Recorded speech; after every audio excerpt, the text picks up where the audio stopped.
Purple city হ'ব গুৱাহাটী মহানগৰী।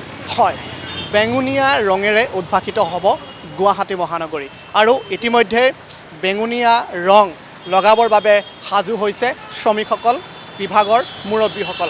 আৰু ইতিমধ্যে মই দেখুৱাইছোঁ এয়া হৈছে গুৱাহাটী মহানগৰীৰ উলুবাৰীৰ উৰণ সেতুৰ পৰিৱেশ আৰু এই স্থানত ইতিমধ্যে আৰম্ভ হৈছে কাম। আমি এনেকুৱাকৈ তাৰমানে জখলা বনাই লৈছোঁ, জখলা বনাই লৈ ওপৰত ৰঙৰ কাম কৰি আছোঁ। বেঙুনীয়া ৰং, বগা ৰং, এই দুটা ৰঙে মাৰি আছোঁ। এই দুটা ৰঙে মাৰিব দিছে অফিচৰ পৰাই, এই দুটা ৰঙে কৰি আছোঁ। মানে আমাক এড কৰিব দিছে আৰু বেলেগত ক'ত কৰিব দিয়ে আমি গম পোৱা নাই। আমি ইয়াতে 18জন কৰি আছোঁ, ইয়াতে কৰি আছোঁ আৰু সেইটাই এটা গ্ৰুপ আছে, পিছফালে এটা গ্ৰুপ আছে, গ্ৰুপ হিচাপে বেলেগ বেলেগ মানুহ আছে।